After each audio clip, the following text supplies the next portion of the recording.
Santo. Vamos novamente, todos juntos?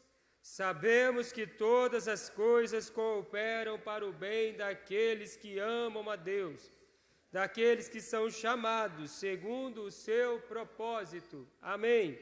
Que Deus continue falando ao nosso coração. Quando estudamos a Bíblia, nós precisamos entender que ao lermos um verso da palavra de Deus, ao lermos um parágrafo, o ideal é sempre lermos um parágrafo da palavra de Deus. E o parágrafo desta noite, ele se encontra aí do verso 28 ao verso 30, e lembrando que também os versos 26 e 27 fazem parte desta mesma mensagem.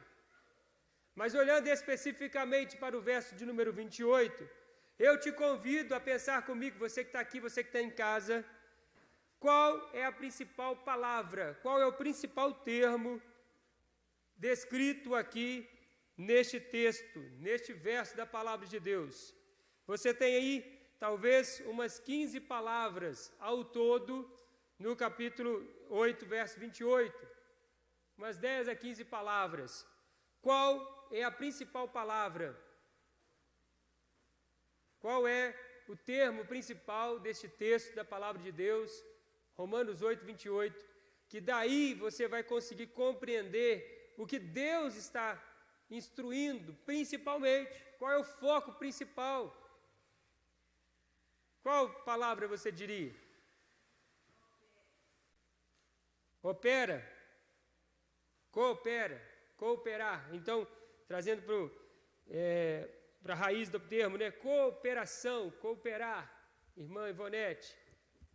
Outra pessoa diria outra palavra? Chamados. Segunda palavra, chamados. Terceira, propósitos. Tem mais alguma? Amam. Meu irmão, o foco principal está na palavra propósito. Este é o foco principal deste parágrafo, deste verso. Perceba que no verso 21, 26, o apóstolo Paulo diz assim: também o Espírito Santo, semelhantemente, nos assiste em nossas fraquezas, porque não sabemos orar como convém, mas o mesmo Espírito de Deus, intercede por nós sobremaneira, com gemidos inexprimíveis. E aquele que sonda os corações sabe qual é a mente do Senhor, mente do Espírito, porque segundo a vontade, sinônimo de propósito, segundo o propósito, segundo a vontade de Deus, é que Ele intercede por nós. Amém. Obrigado, irmão. Então, perceba que o propósito aqui, ele é citado algumas vezes, de algumas maneiras diferentes. Mas o propósito é de quem? É o meu propósito, é o seu propósito, é o nosso propósito ou é o propósito de Deus? Propósito de Deus. Quando você pensa em propósito, você, por exemplo, tem um salário. Imagine que o seu patrão tem uma empresa que atua em diversas áreas, várias empresas. Saúde, área da economia, área da advocacia, área da engenharia. Ele tem várias empresas. E ele tem o mesmo salário para você. Salário bom aí. Pensa no salário bom que você quer ganhar, em nome de Jesus, para a glória de Deus. 10 mil, tá bom? 15? Fala aí, ué. Não, aí também não, né, Miguel? 10 mil, vamos colocar 10 mil. 10 mil. Você pode escolher qual a área que você vai trabalhar. O mesmo salário. O que você vai escolher? O que você vai escolher, meu irmão, minha irmã? Aquilo que te chama atenção. Aquilo que te traz algum prazer, algum deleite. Esse propósito ali do seu coração. Porque essa palavra propósito, no original, ela traz muita ideia de deleite, de deleitar, de aproveitar. Então você escolhe justamente aquilo que chama a sua atenção, onde está o seu coração, aí está o seu tesouro. Só que nós não estamos falando dos nossos propósitos, de maneira nenhuma. Nós estamos falando e tratando pela palavra de Deus dos propósitos de Deus. Porque o nosso coração é o coração humano, e o coração humano, ele, na maioria das vezes, quase todas, ele é corrupto. Desesperadamente corrupto. Ele, na grande maioria das vezes, acaba escolhendo para si deleites, vontades, que vão trazer alguns prejuízos para nós.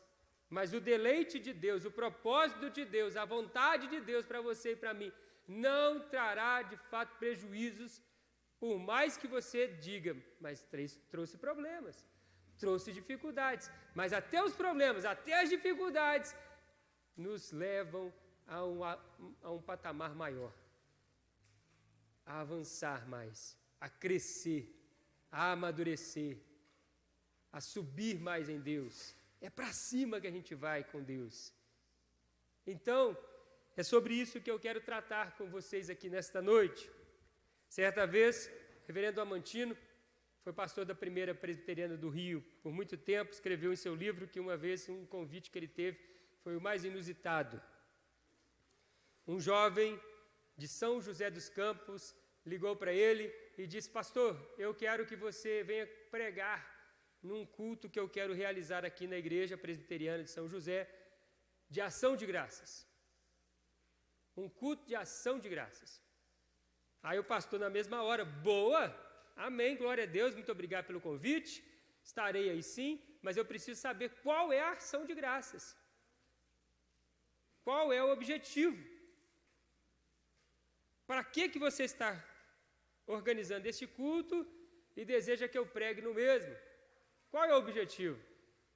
E aí o jovem olhou para o pastor, falou para o pastor no telefone: eu quero que você venha pregar, porque eu estou realizando um culto de ação de graças pela doença que eu estou passando. Doença? Nunca recebi um pedido assim. Um culto de ação de graças pela doença que você está passando? Não entendi. Sim, pastor. Porque eu estava, né, Miguel? Afastado. E a doença me trouxe para perto de Deus. Porque eu estava trazendo tantos problemas para minha mãe e para o meu pai. E a doença me trouxe a mudar de atitude. Eu estava com todos os propósitos equivocados e a doença me trouxe para os propósitos de Deus. Então eu quero agradecer pela doença. Gente, é mais ou menos por aí que nós estamos caminhando aqui nesse texto do apóstolo Paulo. O Espírito, ele intercede, ele ora em você, por você, para que a vontade de Deus seja realizada na sua vida. E ele te assiste, ele ora por você de uma maneira sobrenatural, poderosa, de sobremaneira. E ele intercede com gemidos inexprimíveis, de coração, de toda a vontade, todo o seu ser volutivo. Ele ora por você, ele ora por mim. Ele intercede por nós, porque ele nos ama, ele tem um plano para as nossas vidas. E ele diz mais: ele sonda os nossos corações. Sonda os nossos corações. E nos intercede por nós. E nos guia para que nós possamos compreender a vontade de Deus. Ele nos guia segundo a vontade de Deus. E é por isso que ele intercede por nós, pelos santos, pelos separados. E aí então ele diz: sabemos que todas as coisas cooperam. Todas as coisas são todas mesmas. 100% das coisas que nos acontecem cooperam para o nosso bem. Para o nosso bem. Você entende isso? quando assaltados fomos, quando doentes ficamos, quando injustiçados fomos, quando enfrentamos as tribulações que todos nós já enfrentamos, todas elas cooperaram para o nosso bem. E aí, a chave então está aqui, quando ele diz assim, para o bem daqueles que amam, não é de todos não. Todas as coisas sim, mas as coisas boas que Deus tem operado são para o bem daqueles que amam a Deus. E não somente isso, mas para o bem também, outra expressão, para o bem daqueles que são chamados. Você tem sido chamado por Deus? Creio que sim, porque senão você não estaria aqui na sexta-feira à noite. Estaria fazendo outra coisa qualquer. Mas você está na igreja, porque você tem sido chamado por Deus. Chamado para fazer a vontade de Deus, para crescer em Deus, para avançar em Deus. Não é verdade, meus irmãos? Então, nós temos esse propósito maravilhoso de crescer, de avançar, de ver Deus agindo através de nós. E aquilo que Deus tem para realizar em nossas vidas são, de fato, vontades, desejos extraordinários, grandiosos, poderosos. Porque Deus é grande, porque Deus é poderoso, porque Deus é soberano. É para você, para a sua família. Toma posse disso, meu irmão. São bênçãos que não têm fim, como diz a canção que nós acostumamos a cantar, né? Ah, bênçãos que não têm fim, bênçãos que não têm medida, porque são de Deus para você. São propósitos maravilhosos. E quando nós entendemos este propósito, quando você entende o propósito que você gosta de fazer, aquilo você faz com zelo, faz com amor, faz, né, com entusiasmo, porque aquilo te chama a atenção. Você põe um combustível a mais ali, você se esforça mais.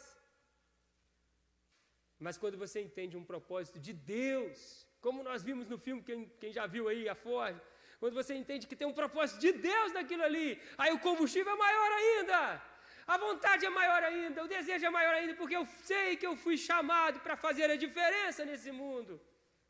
Não para viver por mim mesmo, não para viver por viver, não, eu fui chamado para fazer a diferença, eu fui chamado para somar, para acrescentar, para ser uma bênção nesse mundo e ser usado por Deus neste mundo. Então, meu irmão, minha irmã, chegou o tempo de entendermos isso. Qual é o propósito de Deus para as nossas vidas? Não o meu propósito, mas o propósito de Deus, o Criador, para todos nós. É aqui que está o sentido da vida. O sentido da vida está no Criador da vida, do doador da vida. O sentido da vida está em Deus, o soberano, o Senhor. E Ele tem um sentido para você, porque Ele sabe o que é melhor para você. Não somente pelo fato de que Ele conhece o seu amanhã, e Ele sabe o que é melhor para você hoje. Não somente por esse fato, pelo fato sim, de que Ele conhece todas as coisas, Ele sabe o que é melhor hoje para você, porque Ele conhece o seu amanhã, mas também porque Ele tem um chamado, um propósito para a sua vida. Ele tem um desejo para a sua vida. E enquanto eu e você não nos adequarmos a esse desejo, meu irmão, as coisas vão cooperando.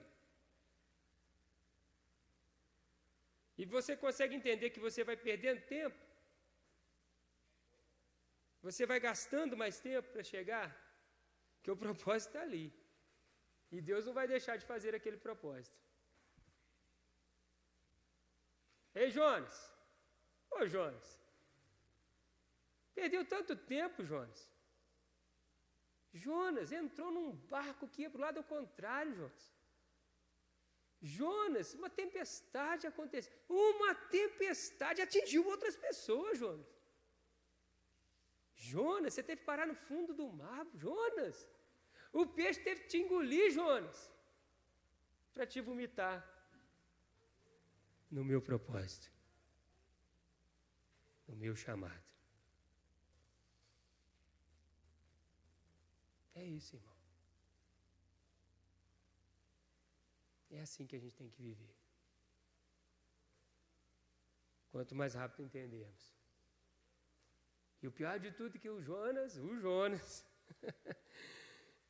ele viu que não tinha como fugir e ele cumpriu o propósito de como que ele cumpriu o propósito? De qualquer jeito. Correndo, gritando, vocês mudam de vida aí, os seus miseráveis. Mas ele falava assim, né? Seus pecadores, como se ele não fosse pecador também. Né? Muito pecador. Quais são as gírias de hoje aí? Né? Então, ele foi falando e ele foi anunciando, vocês têm que mudar de vida, vocês têm que mudar de vida. E aí quando conseguiu, então, cumprir o propósito, que era pregar para toda Nínive, era o propósito de Deus. Aí ele pregou para toda Nínive, aí ele sentou lá para resmungar, para choramingar, porque esse povo ouviu a mensagem que ele pregou, teve então entendimento do pecado, converteu, pediu perdão e Deus não destruiu a nação de Nínive. E aí ele resmunga novamente. Deus, eu sabia, por isso que eu não queria vir cá. O Senhor teve misericórdia desse povo miserável, ninivita. Ele cumpriu o propósito sem querer cumprir o propósito. Aí Deus começa de novo. Jonas, seca a árvore, vem o sol. Jonas, não precisava desse sol, Jonas. Não precisava desse sol. Não precisava.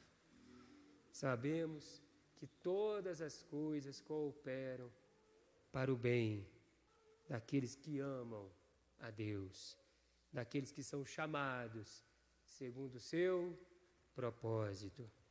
E aí ele conclui o texto dizendo, porquanto, né, concluindo, trazendo aquela conclusão, um advérbio na ideia de conclusão, concluindo então tudo que eu falei de propósito até agora, aos que de antemão conheceu, porque ele sempre conhece e conheceu a todos nós, os predestinou antes da fundação do mundo, e aos que predestinou para que fossem conforme a imagem de seu Filho. O propósito é esse, que você e eu nos tornemos a imagem do seu Filho, a fim de que ele seja o primogênito entre muitos irmãos, a imagem do seu Filho. Este é o propósito. Meu irmão, enquanto você ainda estiver lutando com Deus, lutando com os irmãos da igreja, lutando com as coisas deste mundo, não entendeu o propósito de Cristo. Não entendeu. Porque Cristo amou, Cristo se doou, Cristo perdoou, Cristo resgatou, Cristo buscou. Qual que é o propósito? A pastoral do boletim de domingo vai ser sobre essa temática. Amemo-nos uns aos outros, porque Deus nos amou. Amemo-nos uns aos outros, porque Cristo nos amou. E aquele que nasceu de Deus, nasceu do alto, ama. Porque quem não ama, não conhece a Deus. Não vive em Deus. Agora o que ama, conhece a Deus, conhece o Filho e vive como o Filho nos ensinou a viver. Este é o propósito de Deus. Que nós nos tornemos a imagem do seu Filho, a fim de que ele seja o primogênito de muitos irmãos, que aqui estejamos vivendo isso, meu irmão. A sétima seja essa igreja que vai impactar essa cidade. Nós somos a imagem do Filho de Deus, uma igreja semelhante a Cristo, uma igreja parecida com Cristo.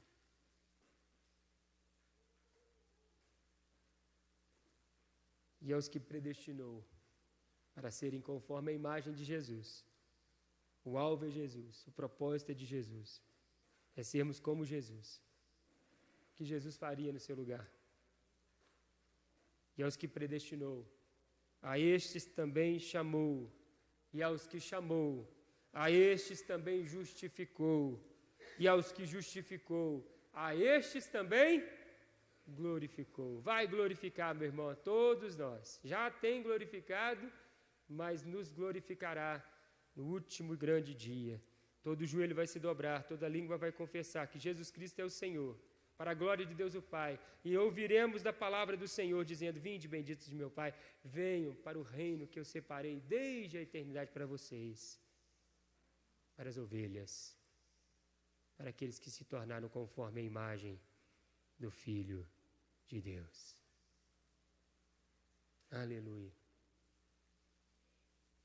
Quando você entende o propósito, você trabalha no propósito, quando é o seu propósito, você fica muito animado, você se sente bem, você se deleita, mas quando você entende o propósito de Deus para a sua vida, que pode ser o mesmo, que está no seu coração, ou pode ser até outro, completamente diferente.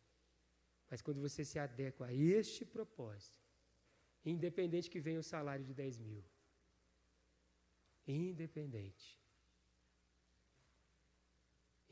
que venham coisas boas ou ruins, vamos deleitar, vamos viver de verdade, vamos experimentar a graça, vamos ser cheios do poder de Deus, vamos ser bênção nesse mundo. Ah, Abraão, eu estou te chamando, Abraão, para o meu propósito, e o meu propósito é que você seja abençoado e seja uma bênção para todas as famílias da terra. Este é o propósito de Deus para todos nós. Abra comigo para a gente terminar, para terminarmos. Eclesiastes, capítulo de número 3. Aleluia! Que palavra, meu irmão. Que tremendo, meu irmão. Eclesiastes, capítulo de número 3.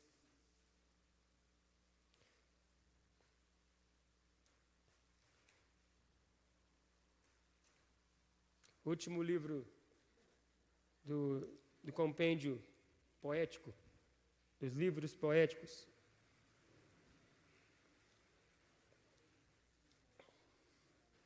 Provérbios 3. Tudo tem o seu tempo determinado, e há tempo para todo propósito debaixo do céu. Há tempo para todo propósito debaixo do céu. O texto não fala aqui que há tempo para tudo, tá? Não tem jeito de você fazer tudo não, tá? Vai se frustrar muito se você quiser fazer tudo. Mas há tempo para todo propósito.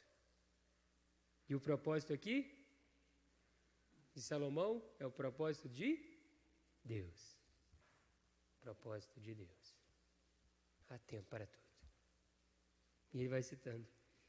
Vai ter o tempo de nascer. Quem já nasceu aí? Levanta a mão. Quem já morreu? Ninguém, né? Já morreu em Cristo? Quem já morreu em Cristo? Quem já morreu em Cristo? Só 3 pessoas? Meu Deus! Cadê? Tempo de nascer, tempo de morrer, tempo de plantar, tempo de arrancar o que se plantou, matar, curar, derribar, edificar, chorar, rir, tempo de plantear e saltar de alegria, tempo de espalhar pedras e ajuntar pedras, tempo de abraçar, tempo de afastar-se de abraçar, tempo de buscar, tempo de afastar-se, tempo de perder, tempo de guardar, tempo de rasgar, tempo de coser, tempo de estar calado, tempo de falar, tempo de amar, tempo de aborrecer, tempo de guerra, tempo de paz. Há tempo para todo propósito debaixo do céu. Vamos cumprir o propósito de Deus para todos nós. Vamos orar? Feche seus olhos. Você que está aqui, você que está em casa e quiser nesse momento, em nome de Jesus Cristo, colocar sua vida diante de Deus, apresentando para Deus a sua petição, seu clamor, sua oração. Quiser se colocar de pé no seu lugar, de pé no seu lugar, vamos orar para que Deus nos ajude a cumprir o propósito de Deus para as nossas vidas. Qual é o propósito? Porque todas as coisas vão cooperar para este propósito, para aqueles que foram chamados segundo o seu propósito, propósito de Deus, do Criador das nossas vidas, para todos nós. Oh Senhor, que bênção, oh Pai, que alegria. Fazemos parte de um propósito eterno, fazemos parte de algo muito especial, Pai. Aleluia, Deus. O Senhor tem nos chamado, Pai. Nos chamado não somente para nos salvar, redimir as nossas vidas, perdoar os nossos pecados, repreender o mal, mas um chamado, Deus, para mudar a nossa sorte, para escrever uma nova história em nós e através de nós, para nos deleitarmos completamente, totalmente nos teus propósitos para as nossas vidas, ó Deus. O Criador, aquele que criou todas as coisas, formou todas as coisas, sustenta todas as coisas, nos criou também com um propósito determinado para todos nós.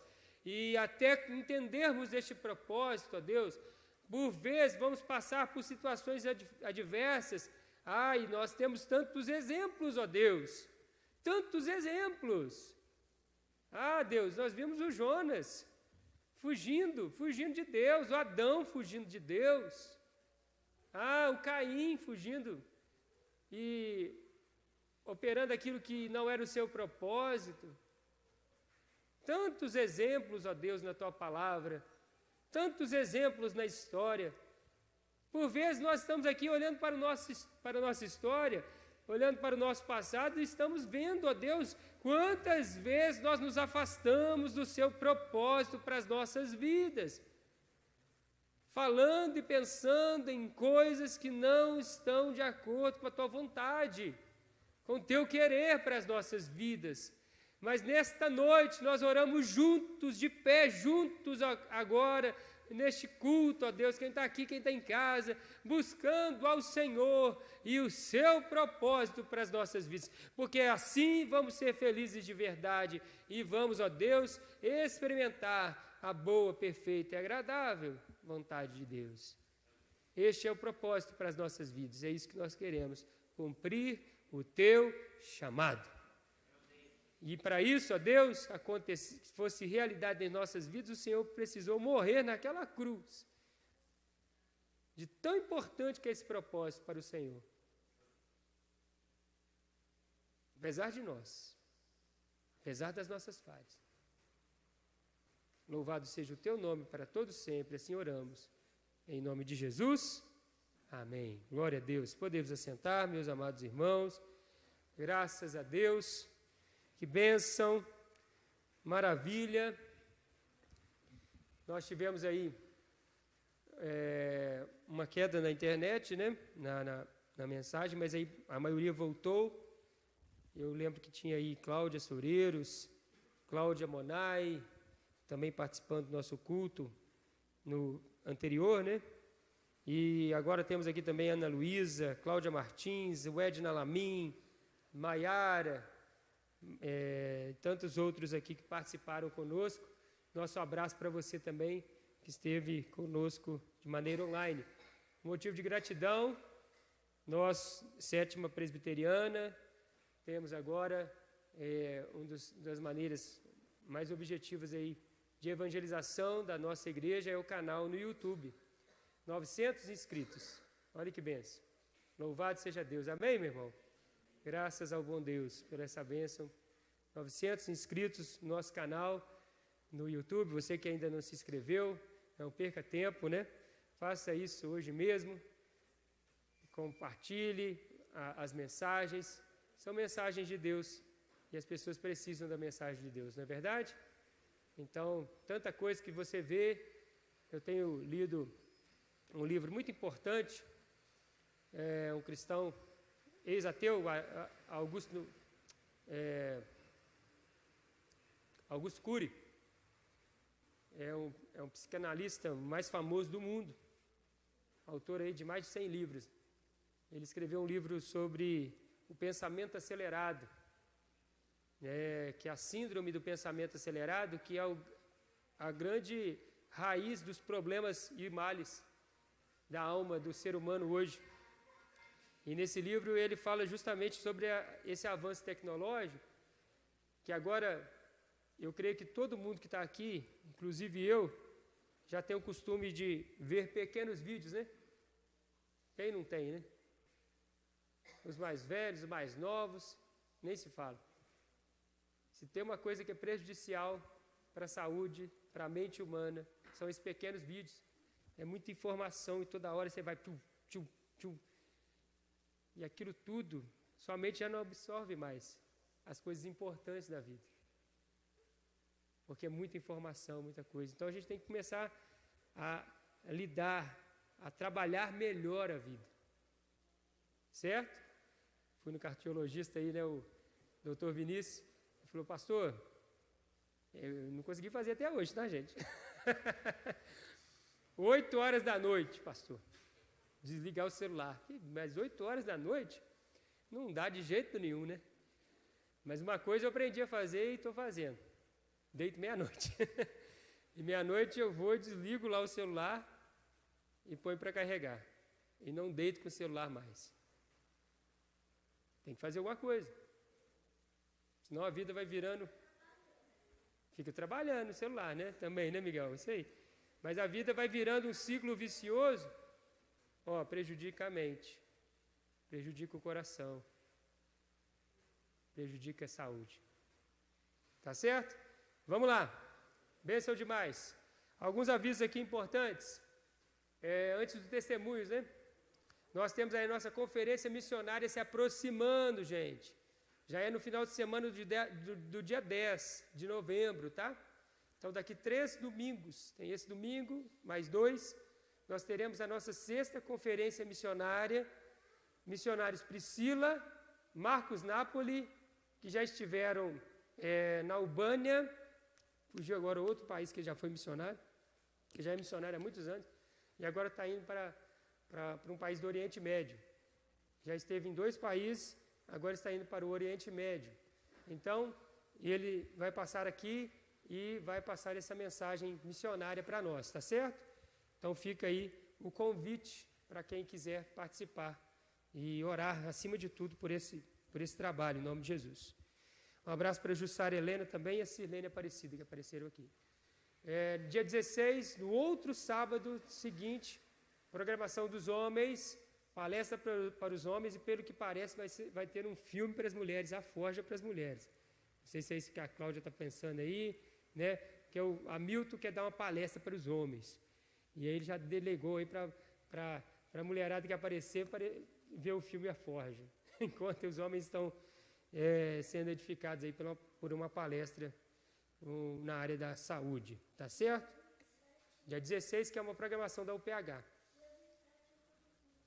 Dia 27 é o Culto Kids, gente. Já é domingo agora, depois de amanhã. Culto Kids de manhã, fechando o mês de outubro, as crianças podem vir aí fantasiadas assim, de personagens bíblicos ou personagens dos quadrinhos ou personagem de filme, que quiser, tá bom? Tem que vir de roupa, não pode vir sem roupa. Fala, Laura. Quem quiser participar, quem não quiser não precisa não. Tá certo? Então, domingo de manhã é a festa aí das crianças, de uma roupa característica que eles quiserem. E à noite o culto dirigido por eles, tá certo? Beleza. Gente, testemunhos. Alguém tem testemunho para contar? Tem uma vitória, uma bênção que queira compartilhar? Eu vou compartilhar uma rapidinho aqui. Nossos irmãos Dalva e Fábio estão internados, né? Os irmãos sabem disso, estive visitando os dois, mas quando visitei o Fábio, né, toda vez que a gente visita, as pessoas no hospital estão sempre muito assim, abertas para ouvir a palavra de Deus, param, algum acompanhante ou outro que não param para ouvir a palavra de Deus, mas a maioria dos enfermos sempre ouve. E o quarto sempre tem mais gente, né? Na enfermaria. Então a gente prega a palavra para quem está perto também, para os enfermeiros, para todo mundo. Até, né, Silvânia? Teve um dia que eu comecei a cantar uma música lá com a Silvânia e Zé Neves, apareceu umas 5 enfermeiras querendo cantar junto. Fizeram o culto junto. Olha que benção. Maravilha, né? Mas aí, no Fábio, ele está na UPA de São Pedro, aguardando aí a transferência. Tinha um rapaz do lado e o Fábio começou a falar assim, ele é desviado, pastor. E ele estava querendo fazer algo muito ruim, porque ele estava sendo perseguido no trabalho. Então aquilo já estava amargurando o coração dele. E aí Deus permitiu essa doença. O Fábio falou assim, ele mesmo já falou isso comigo. E aí, conversando, eu pude ver na conversa que o problema dele era espiritual. As pessoas que estavam perseguindo eles eram de matriz assim, de magia negra e por aí vai, né? E nós então falamos, nós vamos repreender aqui, em nome de Jesus. O homem já estava tomando morfina. E as pedras estavam ali incomodando, trazendo uma dor tão grande que ele já estava tomando morfina. Aí a Diane me mandou mensagem falando, pastor, nós oramos lá, repreendemos aquele mal. Ele entendeu esse propósito. Por que ele estava passando por aquela situação também? Deus também estava coordenando todas as coisas. Está entendendo? Ele expeliu naquele momento, logo que eu saí dali, 3 pedras. Já tinha 9 dias que ele estava aguardando, já com ordem judicial para transferência, para fazer cirurgia. Foi embora para casa, porque Deus fez a cirurgia. Olha que bênção. Deus é poderoso, meu irmão. Ore mais, ore mais. Os testemunhos são para isso, para você entender que nós oramos de menos. Precisamos orar mais para todas as situações da nossa vida. Amém? Louvado seja Deus. Então, esse é o testemunho. Não vou contar o nome do moço, que eu não falei que eu ia relatar essa situação, né? Mas depois vocês podem ver com o Fábio e com a Diene, né? Porque eles que me contaram o que aconteceu após. Né? Louvado seja Deus. 9 dias esperando e sofrendo. A gente falando da palavra, conversando, e o homem está sentindo dor, mas dor mesmo. Mesmo com a morfina. E Deus fez a obra. A Ele toda a honra, toda a glória e todo louvor. Amém? Glória a Deus. Tem mais algum testemunho? Alguma vitória, alguma bênção? Vamos lá? Sim, dona. Sim, quer falar, seu Nilton? Pode falar, ué. O Nilton está lembrando, paizão, da vitória, que foi a primeira etapa da nossa fundação, está totalmente pronta. Louvado seja Deus. E é mais difícil, né? A etapa mais difícil. E imagina a gente fazer esses buracos na mão, igual antigamente, hein? 41 buracos, né, Júlio? No trado. Cada buraco, 9 metros. 50 centímetros de largura, né? 50 centímetros e 9 de profundidade. A máquina fez os buracos, a máquina de concreto encheu, e louvado seja Deus, está tudo pronto. A ferragem também, o Zé Mário já tinha produzido toda a estaca de ferro, né? As 41 estacas, todas elas colocadas. Agora, mês que vem, a gente segue com as cintas. E vamos assim, trabalhando a nossa construção para a glória de Deus, porque Deus tem um plano soberano para aquele lugar ali, gente. Você já consegue imaginar e ver quantas vidas vão se render aos pés de Cristo naquele lugar? Então é isso que Deus está fazendo. Não tem dinheiro